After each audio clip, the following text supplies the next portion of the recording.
a little different when you're able to dance past guys like that wearing a national team jersey? Yeah, I mean, Nations League, you know? yeah, no, I mean, it's an awesome feeling always putting on the jersey. It's always a dream come true. And especially starting or even coming into games, it's always a dream come true when you get your chance. And, yeah, I mean, it was an awesome game today. I think we made a statement to the rest of CONCACAF that we're here and we're winning games like the way we are, and we're here to stay for a while. So I think it's awesome for the group, and it's only looking to go forward from here. Next will be Ronald Blum from the Associated Press. Hey, Brenden. What did you learn during these 2 weeks, would you say, about both playing against CONCACAF opponents and recovery time in such quick turnarounds? Yeah, it's for sure tough on a lot of players. I know that when we're going in these tournaments and you're playing every 3 days, it's kind of just like the European competition. So we're kind of used to it, but you also have to add in the flights when you're going from maybe, let's say, to Panama and then back or something like that. It's always tough on the legs when you're taking flights and stuff. So the depth of this team will really come in handy, and I think it's going really, really well so far, and I think we showed that today. As we sit here now, we find out that Brenden Aaronson has been voted the U.S. Soccer Insider's Man of the Match. Congratulations, Brenden. And we move on to Sam Steadman. Thanks, Michael. Thanks, Brenden, for taking the time. Yeah, of course. I'm just kind of curious, looking back a year ago from now, I don't think MLS back had even started yet, which is kind of where you kind of really put your stamp out there nationally and sort of began arriving.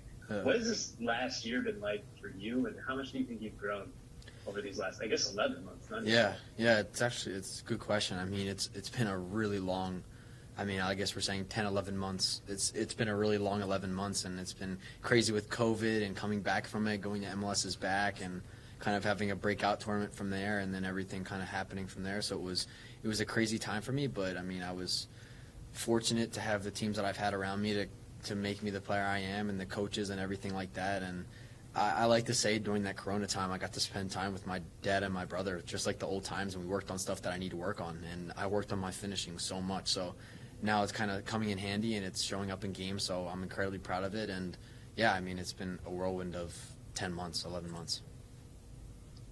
Next we'll go to Nicholas Mendela. Hey, Brenden. I was just curious, in watching your performances, there's a real, obviously, confidence. Any top-end athlete has that, but there's a sort of a growth in terms of where to be in that movement. You mentioned the finishing. Maybe that's an off-product of that, but do you feel more confident, or the most confident you've been in terms of where to be on the field? Yeah. I think what we do here as a group, I think that, I've learned a ton over the past 11 months. Like I've said, I've learned a ton with the coaching I've had and just playing the professional game. And I've only been in for, this is my second year now of playing professionally. So it's been a crazy 2 years, I guess you can say. And for me, it's kind of, you're a young player, so you come into the league, everything's new. You have to, it's not like you're playing youth anymore, so it's different. It's hard to get on the ball sometimes, but I'm going to keep learning and I'm going to keep watching game film, and I think that always helps is when you're watching game film and going from there. So I think that, I think I've grown a ton in that, and the way that we set up as a national team, we have direct directions, and Greg does a great job, Nico, Anthony, our assistant coaches, they do a great job of giving us this plan and executing it. So it really showed on the field, and I think it was really good tonight. Next will be Charles Bone from MLS Soccer. Hey, Brenden, you guys, you're obviously in a pressing system. You know all about it. Yeah. And sometimes this national team does that, and maybe sometimes you guys have different looks. How much of that pressing and that kind of high-energy approach do you think that this team will be able to do in the coming months with the conditions of World Cup qualifying?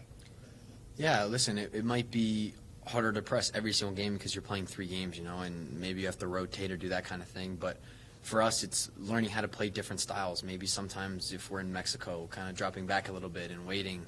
And then when we're at home, it's full press, go after them, get goals, do that kind of thing. So I really enjoy the way we play, and we play a really good way, and we're creating a lot of chances always. So I think that for this group, it's just to keep working on the pressing and working on other ways that we can be effective. But, I think it's a really good start to this campaign for us, and now right into World Cup qualifying on a really high note. Next, we'll go to Sean Walker. Yeah, Brenden, this is a really simple question. Yeah. But I can't imagine that you played in front of a whole lot of crowds, obviously, over the last year. What was the crowd like today? I mean, 19,000 people in a really intimate venue like this. What was it kind of like playing there? Yeah, it brings a smile to my face. You know, it's been so long since we've had fans, and it just gives you that extra boost, you know. And it was they were electrifying out there. I thought it was an amazing group that they had here today, and it was really awesome. And to go after the game and clap everybody on, that's what we're supposed to do, because it was really awesome, the showing that they had here, and even through the Nations League, you know, it was awesome. And it's I mean, it just brings a smile just playing in front of supporters again. Next will be Ivis Galarcek. Brenden, I want to ask you about two guys that you obviously, one you played with in MLS when you saw in MLS as an opponent. First, DK, he wasn't part of the Nations League squad, but he was in camp with you guys the whole time. Yeah. What did you think of just kind of playing with him? What makes him kind of fun to play with as a striker? And as far as Mark goes, obviously you guys both went to Europe. He's obviously grown as a player, but what stands out to you as far as how he's grown and how he's changed in this 6 months since he got to Europe? Yeah. First, I'll start with Daryl.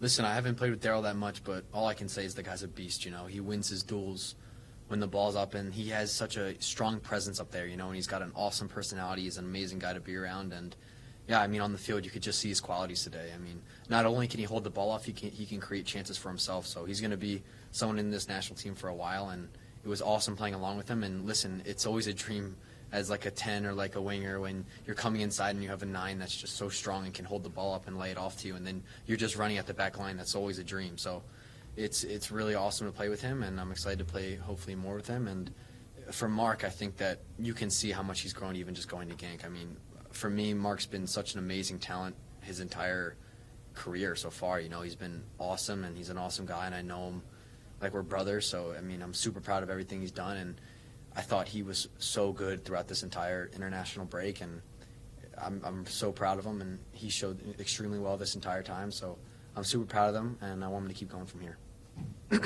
Last question goes to Paul Tenorio. Hey, Brenden. Hey. Greg was just saying, you know, I think now is a good time for guys to get a break. I wonder what your plans are, just to take a breath, and how you do both a little bit of that, resting, and also try to kind of maintain your momentum a little bit for what you do and going back to camp. Good question. I think the most underrated thing for a player is taking a break, you know, like just staying away from the soccer ball for like a week and a half, 2 weeks, and just getting your relaxed time, being with family, which I haven't been around, being around girlfriend, friends, that kind of thing. And it's just, for me, I'm just going to go back home because I want to go down to the Jersey Shore and spend my time there, and then go down to Florida for a little bit. But for me, it's just relaxing with family and just getting to see them because I missed them so much. And yeah, I mean, I'm excited to get home and excited for this break and then a fresh start for the season.